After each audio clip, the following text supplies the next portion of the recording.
Hello out there folks, it's Dave here from Davestation VR, and I'm back with another review. This time we're talking Sprint Vector, and I am really excited to talk about this one. So let's get into it. Alright, so Sprint Vector is a really, really cool new game, guys. Maybe one of the coolest games that has ever been released for PSVR. I'm just going to put that out here right at the beginning. I really fucking love this thing. So we'll start with that. Basically the concept is you are racing people, and it's sort of like a kind of futuristic, like, Mario Kart thing. There's like alternate paths, there's power-ups, there's all kinds of cool stuff, and it's super colorful and fun, and the music is great. So polished, really well put together. And basically the way it works is you have the move controllers. You gotta play with the move controllers, and you grab one and pull back, then grab the other one and pull back. Kind of like you're like sprinting or like skiing or skating or something. And you can lift off to go jumping in the air, and you can jump twice, and then you can fly once you're up there. And it's so much fun. The mechanics, once you get the hang of them, and you can also like grab onto slidey things and throw yourself up, and there's all kinds of cool stuff to do. But there's so many cool obstacles and so many cool opportunities while you're going through the stages to really use the level design to your advantage if you have the right skills. So it's really cool. It really rewards putting some time in. You definitely want to play the tutorials. You have to play every single tutorial. I'm sorry, you have to do it. Because otherwise, you're not going to know, like, the basics. Like, I played my last 2 streams of this game. I didn't know how to drift, which is, like, a basic mechanic in this game, and I just didn't know how to do it.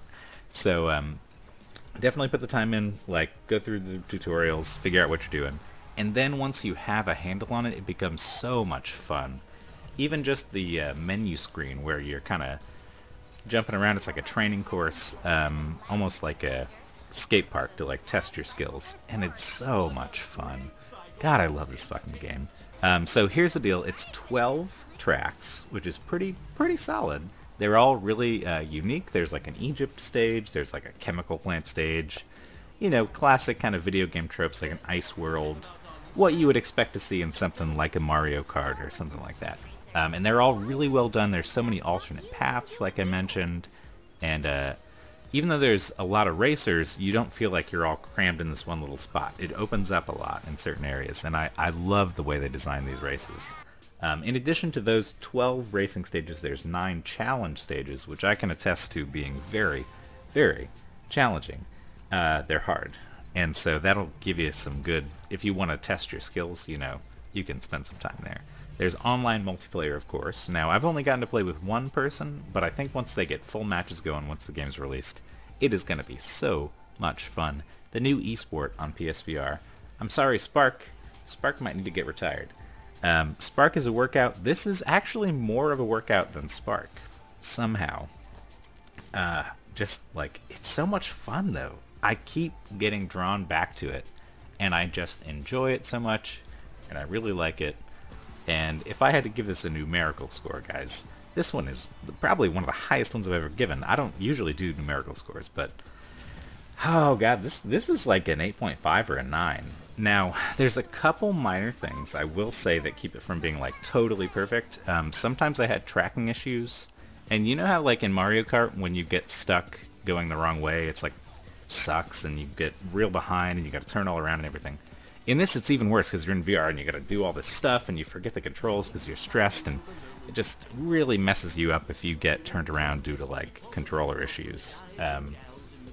And the other thing I will say is the turning takes some getting used to. Before you know the drift really well, it's based on like head tracking or click turning, and the click turning can be a little disorienting sometimes if you're trying to use that to steer with, because your body still has the momentum that it was going with, even though your face turned, and you don't really know exactly what you're doing. But overall, this game is great. I love the mechanics. It feels so like freeing when you're doing this on the course and you fly up in the air and you're just like whoosh. Man, I really like the feeling of it, and the look. It's really polished. It's very colorful. It's just great. So this is a very rambling kind of review, but overall, Sprint Vector, what did I say? Is this let's give it an 8.5. It's an 8.5. I really, really like this game. It's one of the best PSVR games. Fuck it, it's a 9. It's a 9, guys. Sprint Vector, go buy it. It's coming out the, what is this, the 13th? Very soon. Very, very soon. Thanks for watching, guys. Really appreciate you so much. And if you like this, hit subscribe or comment or whatever you want to do. And have a good rest of your day.